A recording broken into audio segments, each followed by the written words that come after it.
y'all, it's Nikki. Springtime in Texas means rodeo season, and starting on March 14th, Rodeo Austin will take over the Travis County Expo Center.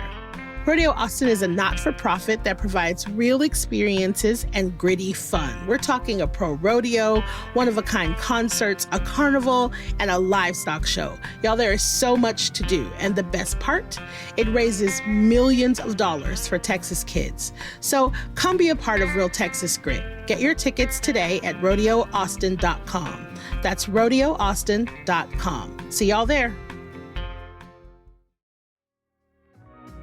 Hey y'all, it's Nikki, and if you know me, you know I do not like being stressed at the airport. Springtime is busy at the Austin Bergstrom International Airport, and that's why the airport recommends getting there at least 2.5 hours before the departure time for domestic flights and at least 3 hours before the departure time for international flights if you're using general TSA screening. Oh, and FYI, you can get dropped off and picked up on the upper or lower level. You can find more tips and flying information at flyaustin.com.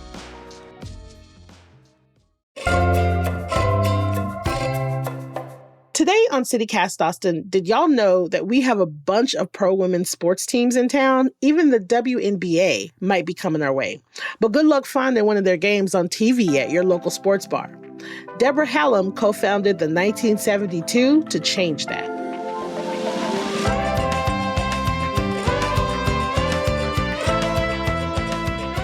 It's Wednesday, March 12th. I'm Nikki Devon, and this is what Austin's talking about.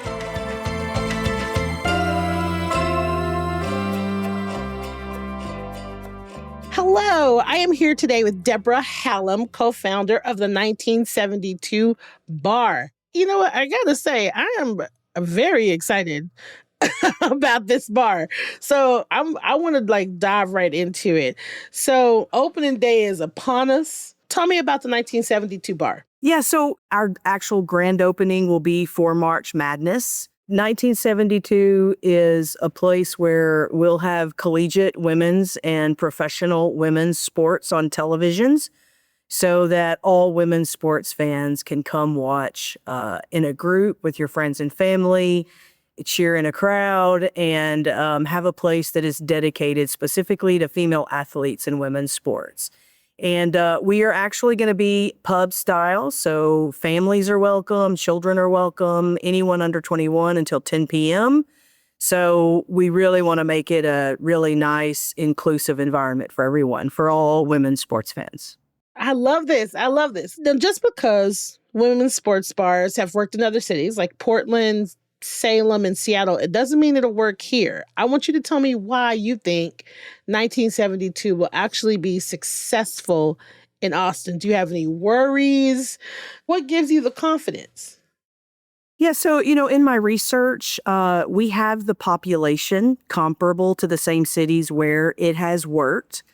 We have, by all standards and research, a wonderful, huge fan base in general. And they attribute that to the University of Texas. We have tremendous UT fans, and UT women's sports have incredible fans. And, we want to grow who watches women's sports. So we want everyone, all families, men, women, everyone. But also in the past and up to today, we know one of the largest consumers of women's sports are part of the LGBTQ plus community. And Austin has the third largest lesbian population. So What? Yeah. So we have a very large lesbian population here in Austin. And yes. Also to add to that is the tourist part of the city. We are such a big tourist city that all of those things combined, plus the fact that we're getting professional women's teams. I mean, hello, we have Love Volleyball. There's so much going on, and we are confident that the community, this will be a community space, and now for the community to show up and support us, and we are confident that will happen, and we can pay the bills. Now, I love that you brought up that Austin has a heavy lesbian population. I think sometimes people forget that we are we are everywhere. The queers are everywhere. So like, let's talk a little bit about why we need gender-based sports bar. I keep wanting to say sports bra. Why we need gender-based sports bars. Like, what do you think makes a bar for women? Like, is it just that there will always be women's sports games playing on TV, or is it bigger than that? Yeah, I think that there are so many bars in town where you can go watch men's sports. I mean, it's well over 20-something, 30-something bars. There's so many. You could go anywhere and get a TV and watch a men's game. We hear all the time when we were doing pop-ups these last 8-9 months that it was so frustrating. You couldn't get a women's game on the television. You could ask for it or beg for it, and they might put it on the screen and say sure, but then you couldn't get sound. I mean, we've been to pop-ups where a men's game was coming on, and so they cut off the end of the women's game we were watching. Or what? Yeah, or we got told, yes, we'll set you up, and we got there, and a group of men had come in and wanted to watch men's basketball, so they didn't want to give us sound. So we got booted to the patio in some cold weather just to get TV and sound. But I think it's very important that we have the gender-based bars because, let's be honest, I mean, it's a patriarchal society in so many spaces still, and they don't think that women are going to spend enough money on food and drink. They don't see the potential. The belief isn't there, I think, in a lot of business owners. And let's also be clear, most of those are owned by men. So I think it's important to have this space owned by women, for women, so that women know they're welcome here and comfortable and can watch. I love that. I love that. So there's a couple of things that you mentioned here that I think is kind of like a good recipe for success, right? So like straight up the need for a place for women to come and see themselves in sports. We talked about our lesbian population, and we just talked about how women's sports in general are becoming a big deal. Are there any other just kind of like local ingredients like that make you think that Austin is a supportive city for women's sports? Yeah, I would reference all of our local teams that we have. You know, when we started this project a year ago, one of the first things we wanted to do was reach out to local women's teams because we had friends who played on the Austin Outlaws team over the years, and it's women's tackle football. Shout out to the Outlaws. Yes. Shout out to the Outlaws. Yeah. So we started finding all these teams. We found the Torch, who's Ultimate Disc. We found Austin Rise, semi-pro soccer for women. Wow. We found, of course, then Love Volleyball was coming on some months into that. We have the Smoke, that's softball.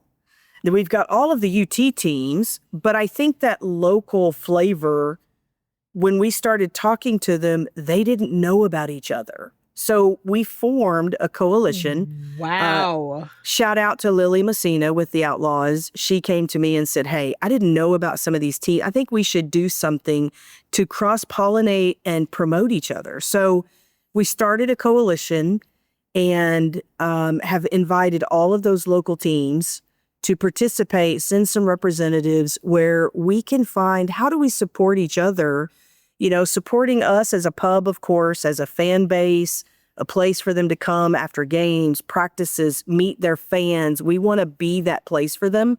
Also to let them have fundraisers. Many of them are nonprofit and need to raise funds. But in that, how can we also link all of these local teams so they can support each other and lift other women up and help each other, right? Yeah. So we're excited about that. But I think that Austin has so many women's local organizations and local teams that's a huge plus for the city of Austin and for us. Man, I am liking everything that I'm hearing. This is dope. I can't wait to see it.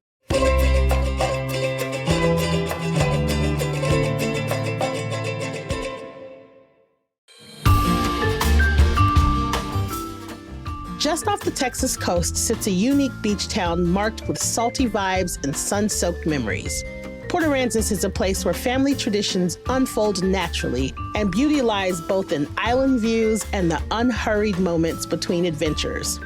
It's a place where multiple generations can get together under one roof to share slow beachfront mornings and cool Gulf breeze evenings. An island escape with 18 miles of shoreline to cast your line, kayak with the kids, or simply cruise the coast in a golf cart. One visit, and you'll see why generations of Texans have anchored their traditions to the island life. Start your new favorite family tradition in Port Aransas, Texas. Go to visitportaransas.com and plan your visit to Austin's beach.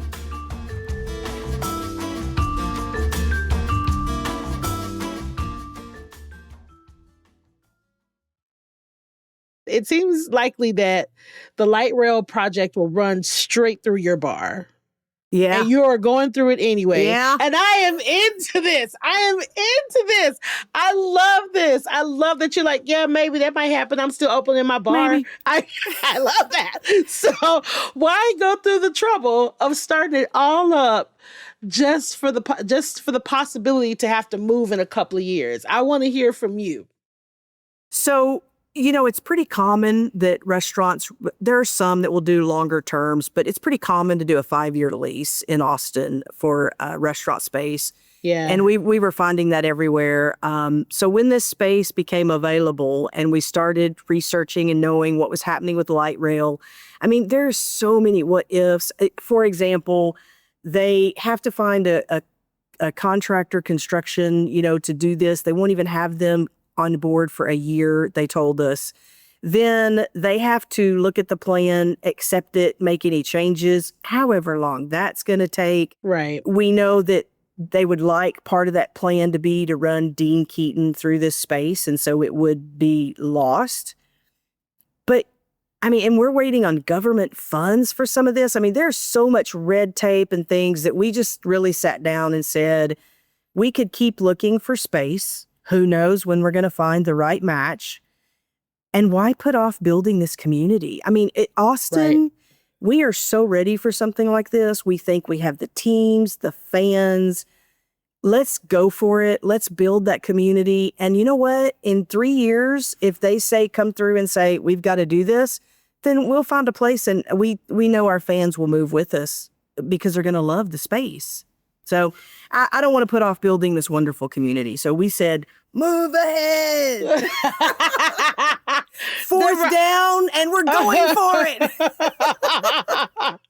I love it. I'm like, yep, y'all going to talk about y'all little road. That's fine. While you're doing that, I love the idea that our community is not going to wait for you. Have you heard that meme where it's like, there's something about women? You know what I mean? It's just like, well, we decide we're going to do something, we just do it. And I love that. So I want to ask you, because I think it's important, especially now with the way our administration is, amid this recent popularity and surge of women's sports, there's also been some governing around women's sports.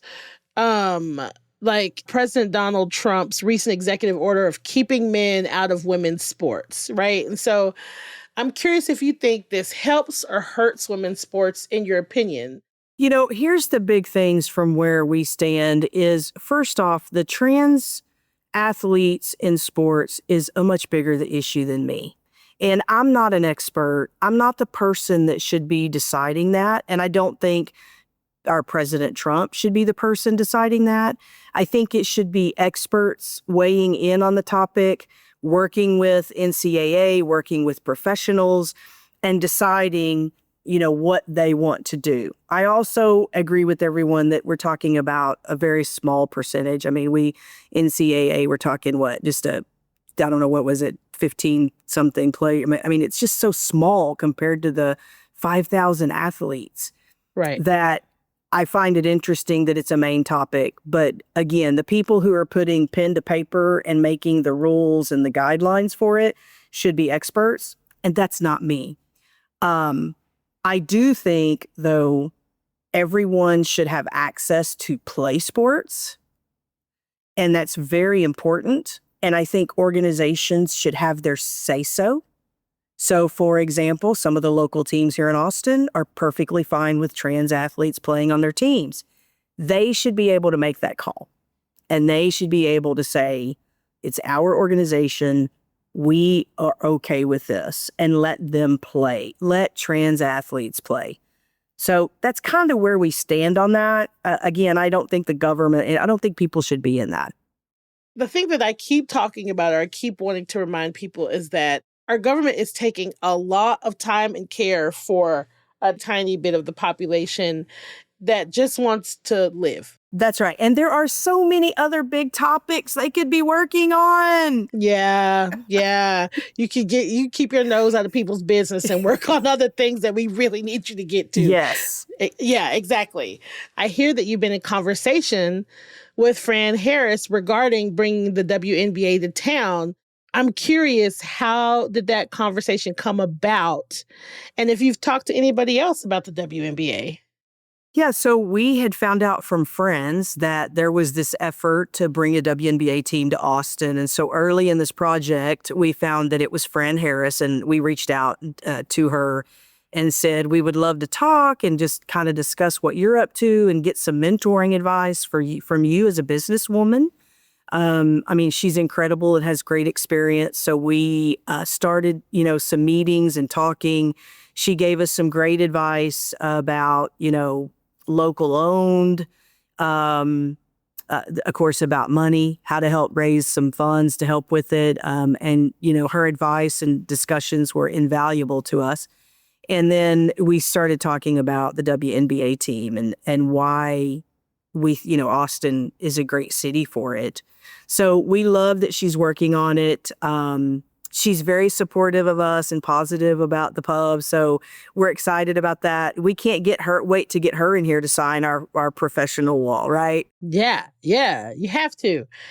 So now, last year's women's NCAA tournament saw more viewership than the men's for the first time ever.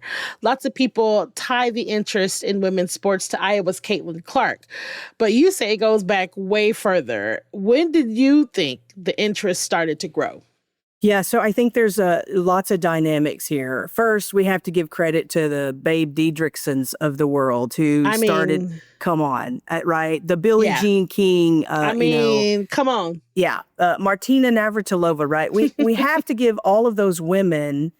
I mean, Babe was playing golf in the 30s. So first, big shout out to those very first women who fought and helped get women into sports. But I think this really started, I would give credit to soccer in 1991 with the first U.S. Women's World Cup. We're talking like the Brandi Chastain. Oh.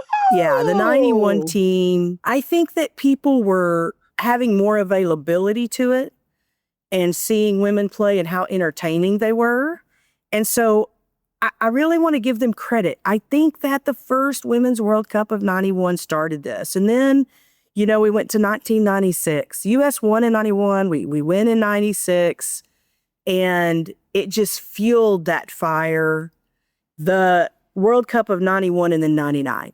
And, WNBA was 96. So I think people in the 90s are getting used to women playing sports. They're seeing it not just in basketball, but soccer. And that's where I think this movement got some boost. I think that over the years, people are thirsty for it. Caitlin Clark is amazing. I think she's very talented. I think she's right place, right time, that people wanted more. And so she helped this huge boost in basketball. But that's my own personal thoughts and philosophy. Well, here's the thing. I agree with you because I was talking to someone recently about, now everything is so visual. Everything is recorded. So it's everywhere. So someone does something and you send it and it's everywhere. So it's hard not to know about Caitlin Clark. It's hard not to know who she is versus back in the day, the Brandi Chastains, the Mia Hamm, there weren't cameras everywhere. There weren't cell phones everywhere no social media. There was no social media. So, these women were having to make a name for themselves just strictly through news. If people would give the news and give word of mouth, people going to the games, it was a little harder to gain that notoriety and shine a spotlight to the sport. Now it's way easier to shine a spotlight to the sport because social media is everywhere. That's right. I love that. You have to know where you came from to know where you're going, right? So like it's important to recognize the athletes that were here first. What does it mean to you? What does it mean to 1972 that the Lady Longhorns are playing in the NCAA March Madness tournament? Yeah, I mean, talk about another team that has grown and their fan base is crazy about them. Yeah. And so we're super excited for the team. We're so proud of all of them and excited about what they've accomplished. Their coach has just got Coach of the Year, just been named for that. Just incredible. And as we open our very first opening and they're here, they're playing in it, it's this convergence of amazingness that we hope to put on TV and let everyone share in. Yeah, it's going to be wild. It's going to be a little crazy. I am very excited for what I'm seeing and just like how hard they're working and how everybody is getting behind them. And also the petty side of me is just happy that they're doing better than the men. We don't have to talk about that. I'm just petty like that. We try to tell everybody if they've never watched, I don't care if it's women's soccer, women's basketball, women's whatever it is. If you want to watch good entertainment, the women play, in my opinion, the real sport. It's in basketball, in professional basketball, they want to do these crazy plays and dunk the basketball and they want to do extreme things. Women play the sport. So if you're a true fan and you want to watch a sport played, the women play it and they are very entertaining. I couldn't have said it better myself. Is there anything else that you want us to know about just your hopes for 1972, your hopes for women's sports in Austin that we haven't talked about or that I haven't asked you about?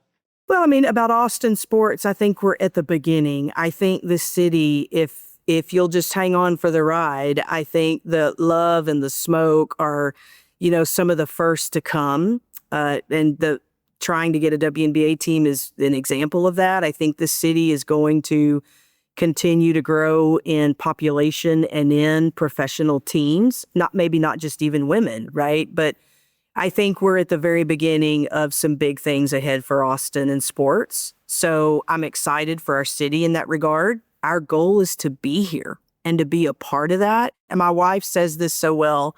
We didn't start this movement, but we are so excited to jump in and be a part of it and create a community and a space for people to come watch women's sports and for female athletes to have a place dedicated and a pedestal that we can lift them up because they have earned it. They work just as hard as the men.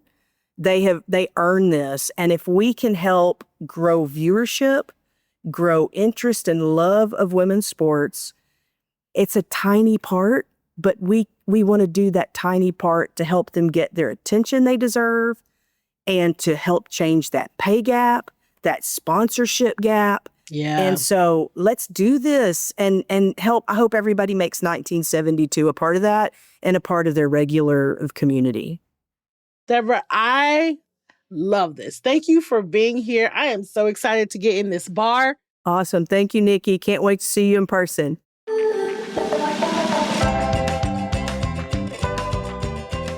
That's all for today here on CityCast Austin. You can find links to the 1972 pub in our show notes. If you enjoyed the show, why not tell a friend, rate the show, leave us a review, and subscribe to our Hey Austin newsletter. We'll be back tomorrow morning with more news from around the city. Bye, y'all.